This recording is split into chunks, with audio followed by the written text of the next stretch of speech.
गत दिनों आर्ष कन्या गुरुकुल महाविद्यालय प्याव मनियारी रोड नरेला दिल्ली में वार्षिकोत्सव धूमधाम से मनाया गया।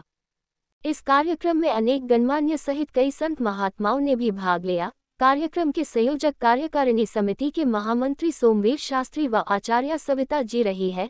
कार्यक्रम में आर्ष कन्या गुरुकुल की ब्रह्मचारिणियों ने सांस्कृतिक कार्यक्रम भी प्रस्तुत किए।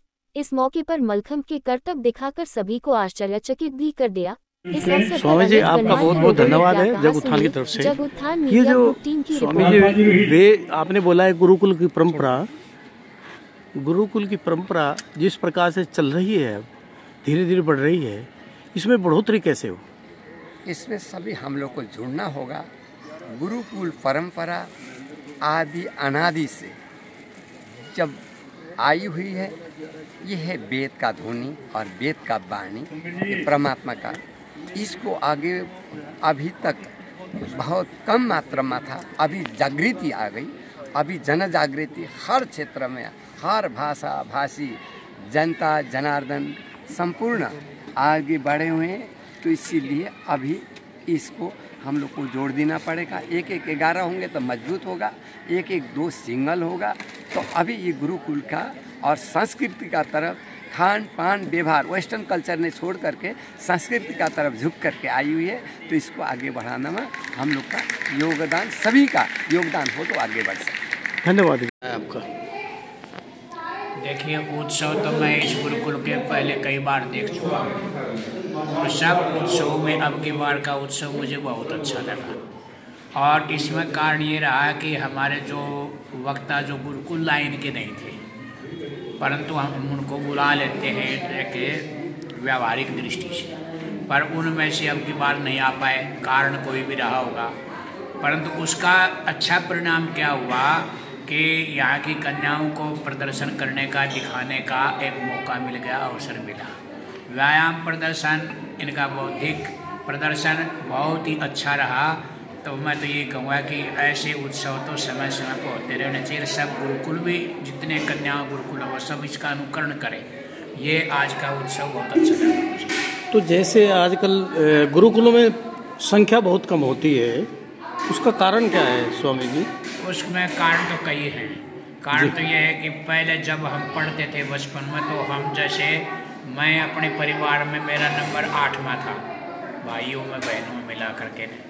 और आज क्या होता है कि हमारे ही जो भतीजे हैं, हमारे जो भतीजों के भी जो बेटे हैं, वो 1-1, 2-2 बच्चा पैदा करते हैं। आज की स्थिति ऐसी है, 1 और 2 और 1 बस। तो इसको वो गुरुकुल में पढ़ाए कि वो उधर स्कूल कॉलेज में पढ़ाए कि अपने पास रखे। एक तो कारण ये है कि बच्चे कम हैं। दूसरा ये है कि गुरुकुलों का स्वरूप जो पहले जो था बहुत एक सात्विक और विद्या की दृष्टि से उन्नत, उसमें थोड़ी कमजोरी आई है। और वो कमजोरी आई है परीक्षाओं के चक्कर में, मान्यता के चक्कर में। क्योंकि मान्यता और परीक्षाओं का चक्कर तो साल भर चलता रहता है, कभी षाण्मासिक, कभी त्रैमासिक और कभी ये सब चलता है ना। तो इस कारण से फिर कहते हैं जम करके पढ़ने का टाइम बहुत कम मिलता है।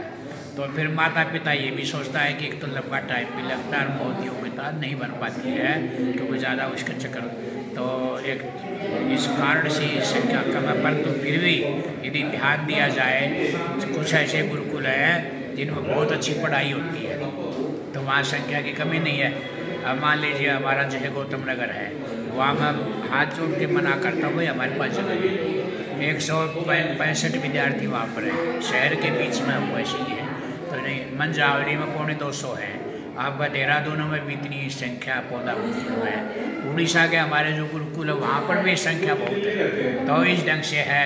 परंतु केरल में हमारे पास कुल 17 लड़के हैं, वहाँ कम है संख्या। कारण कि वहाँ के लोग आर्य समाज की विचारधारा के नहीं है, वहाँ वो संस्कृत प्रेमी भी नहीं है।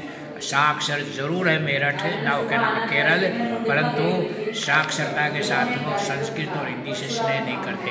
ईसाइयत और मुस्लिम प्रथाओं का वहाँ बड़ा जोर है जी, कम है।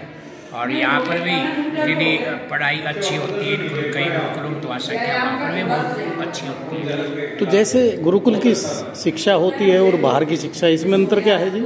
इसमें अंतर ये कि गुरुकुलीय शिक्षा में तो आपका संस्कृत और वेद विषय प्रधान, और वेद और संस्कृत हमारा आधार है जीवन का। और इसी में सब संस्कार है, इसी में शिष्टाचार है, इसी भाषा में आपका पूरा इतिहास है भारत का। और सब देखा जाए तो जितने हमारे बड़े ग्रंथ जैसे महाभारत है, इतिहास का ग्रंथ है तो महाभारत संस्कृत में है, रामायण है इतिहास का ग्रंथ है तो संस्कृत में है, हमारे जो ब्राह्मण ग्रंथ है सुलभ साहित्य सारा संस्कृत में है। तो संस्कृत तो बहुत ही महत्व रखती है। बाकी अंग्रेजी रूस लाइन में चलने वालों के पास इतनी की चीज़ तो है नहीं, आधार नहीं है उनके पास। तो वो नशे की ओर भी ज़्यादा प्रेरित होते हैं, नशे की तरफ खूब जा रहे हैं। यहाँ गुरुकुल में आने से नशे से दूर रहते हैं, अन्य दूसरी जो कमजोरियाँ मानवीय जो कमजोरियाँ आती हैं उनसे भी बच करके रहता है। जी, और जी। बचना चाहिए 17-18 साल की, 20 साल की, 25 साल की आयु है। यहाँ तक बच गया तो आगे फिर उसके पतन के कारण बहुत कम रहेंगे, और इस अवस्था में बिगड़ गया तो सुधरता भी नहीं। 17 से 27 साल की आयु बनने और बिगड़ने की। जी। उधर योगी जी ने एक कहा है कि गुरुकुल की संख्या बढ़ाएंगे, उत्तर प्रदेश में गुरुकुल प्रथा को आगे से आगे बढ़ाने का प्रयास करेंगे।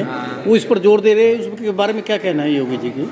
देखो योगी जी कहे तो अच्छा रहे, ठीक है, उनके अंदर उत्साह है और होना भी चाहिए गुरुकुल प्रणाली से, परंतु योगी केवल गुरुकुल इतना ही मान लेते हैं कि संस्कृत बढ़ा दी जाए और कुछ इस ढंग से जैसे पाठशाला का रूप तो उसी को मानते हैं। गुरुकुल का सही चेहरा एरिया है तो पूरा शास्त्रों का अध्ययन उसमें होना चाहिए। ये करना बड़ा कठिन है, इसको सरकारें नहीं कर सकती, इसको सामाजिक जो व्यक्ति है वो कर सकते हैं, आर्य समाज का मिशन कर सकता है। जी जी। हाँ, सनातन धर्म के व्यक्ति यदि निर्णय कर लें कि हमने ये पढ़ा तो वो कर सकते हैं, पर सरकार तो सरकार के ढंग से चलेगी। जी जी। वो आपकी सहायक हो सकती है पर वो आगे होकर के सरकार नहीं चलेगी। तो आज सोमवीर जी ने और सविता जी ने बढ़िया प्रोग्राम कराया, उनके लिए क्या कहना है? उनके लिए बहुत अच्छा है जी, मैं तो साधुवाद दे चुका हूँ स्टेज से जी। और बहुत ही अच्छा है। ऐसे सब गुरुकुलों के आचार्यों में उत्साह होना तो गुरुकुल में फिर कमजोरी भी नहीं रहेगी। बहुत अच्छा। धन्यवाद।